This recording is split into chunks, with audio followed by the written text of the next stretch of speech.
میرا پہلا کویشچن یہ ہے کہ کیا کوئی بدعت اچھی بھی ہوتی ہے؟ اب لفظ بدعت کا مطلب ہے ایجاد۔ قرآن کریم میں یہ لفظ اچھے معنی میں بھی آیا ہے، ایون کہ اللہ تعالیٰ نے صرف اپنی ذات کے لیے استعمال کی ہے۔ بدیع السماوات والارض، اللہ قرآن میں فرماتا ہے آسمان و زمین کی بدعت کو یعنی مراد سے ایجاد کرنے کو والی ذات اللہ تعالیٰ ہے۔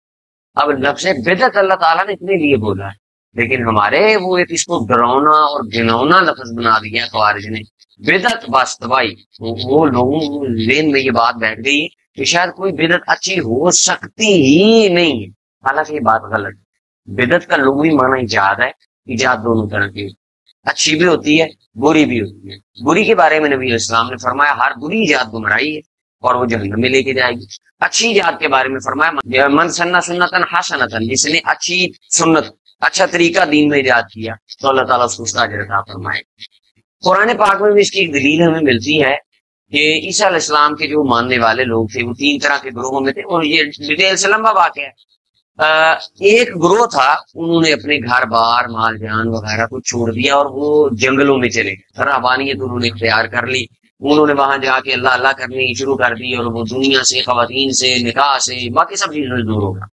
اب اللہ تعالیٰ نے قرآن کریم میں اس کا ذکر فرمایا وَرَهْبَانِيَّةً ابْتَدَعُوهَا مَا كَتَبْنَاهَا عَلَيْهِمْ إِلَّا ابْتِغَاءَ رِضْوَانِ اللَّهِ، یہ رہبانیت کی بدعت انہوں نے گھڑی تھی، ہم نے ان پہ فرض نہیں کی تھی، لیکن اللہ تعالیٰ آگے فرماتے ہیں فَآتَيْنَا الَّذِينَ آمَنُوا مِنْهُمْ أَجْرَهُمْ، جنہوں نے ان میں سے اس رہبانیت، وہ بدعت جنہوں نے خود گھڑی تھی، اس کا حق ادا کیا، یعنی اللہ کی عبادت کا حق ادا کیا، ہم ان کو ان کا پورا پورا اجر دیں گے۔ وَكَثِيرٌ مِّنْهُمْ فَاسِقُونَ، لیکن کثرت سے یہ جو وہ تھے راہب وہ گمراہیوں میں پڑ گئے۔ اور قرآن کریم کا دوسرا مقام کہ وہ کیا کرتے تھے یأکلون اموال الناس بالباطل، لوگوں کا مال باطل طریقے سے کھانے لگے اور انہوں نے اس کو ایک پیشہ بنا لیا۔ فرمایا وہ جائیں گے فسق کے زمرے میں، وہ جہنم میں جائیں گے۔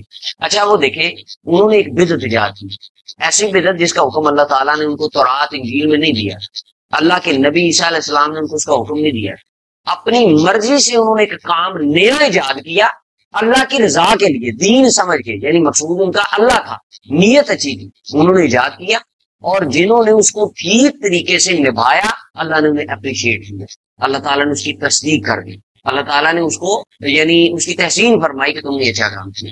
اسی طرح اسلام میں حضرت سیدنا فاروق اعظم رضی اللہ تعالیٰ عنہ نے جب تراویح کی جماعت کو شروع کیا، صحیح بخاری میں حدیث ہے، تو وہاں پہ الفاظ ہیں، لوگ مختلف تراویح پڑھتے تھے، جماعت نہیں ہوتی تھی تسلسل سے۔ فاروق اعظم رضی اللہ تعالیٰ عنہ نے جب تراویح کی جماعت شروع کی تو انہوں نے فرمایا نعمت البدعۃ هذه، یہ کتنی اچھی بدعت ہے۔ صحیح بخاری میں اب یہ روایت ہے کہ کتنی اچھی بدعت ہے۔ جب ہم اپنے دوستوں کو دکھاتے ہیں دیکھیں جی بخاری میں لکھا ہے کہ بدعت اچھی ہوتی، تو کہتے ہیں نہیں اس سے مراد لغوی بدعت ہے۔ ویسے بھی کہتے قرآن سے دکھاؤ، قرآن سے دکھاتے ہیں کہتے تمہیں سمجھ نہیں آئی، بخاری سے دکھاؤ، بخاری سے دکھاتے ہیں تو کہتے ہیں نہیں تمہیں اس کا مفہوم ہی سمجھ نہیں آیا۔ یعنی یہ نہ ماننے والی باتیں ہوتی ہیں۔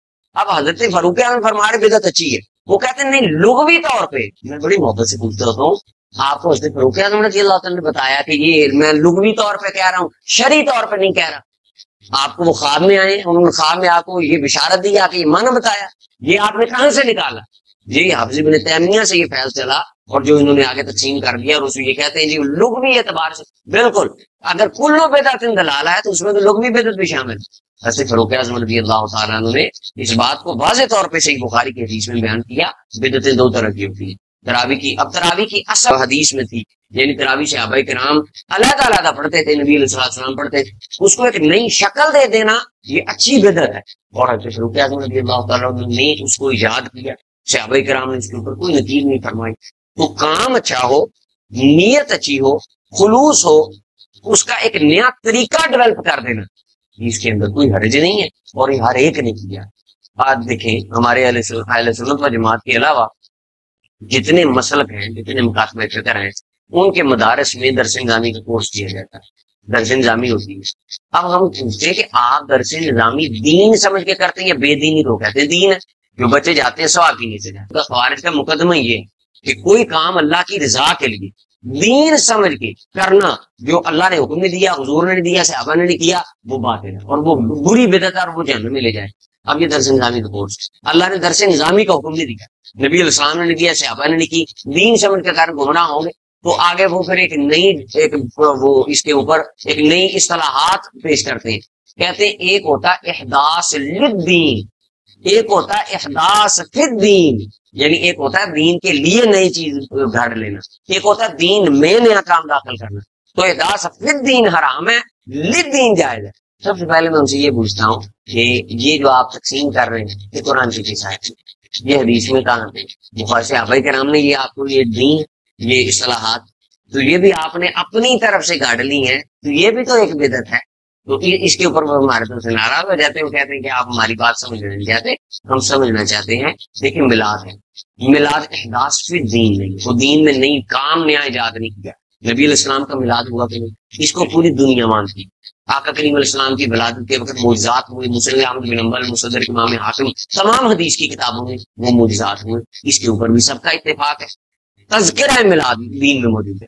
ہم نے اس کو کیا کیا، ایک محفل میں اس کو بیان کر دیا، اس کے لیے لوگوں کو جمع کر لیا، 2-4 دن اس کے لیے رکھ لی کہ اس دن آ جایا کرو، ساتھ تھوڑا سا کھانا پکا لیا، تھوڑی سی ڈیکوریشن کر لی، یہ کچھ چیزیں اس کے اندر نئی ڈیولپمنٹ کر دی۔ تو یہ دین میں نیا کام کیسے ہوگا؟ یعنی یہ اس کو تھوڑا سا ٹھنڈے دماغ سے سوچنے کی ضرورت ہے کہ ان کو بری بدعتیں کہہ کے ساری چیزوں کو دین سے نکال دینا اور جہنم کے گڑھے میں پوری امت کو پھینک دینا، یہ کوئی مناسب رویہ نہیں ہے۔ اور جہاں تک بدعت کی تقسیم کی بات ہے، وہ صحیح بخاری میں حدیث فاروق اعظم رضی اللہ عنہ کا واضح فرمان موجود ہے، اچھی بدعت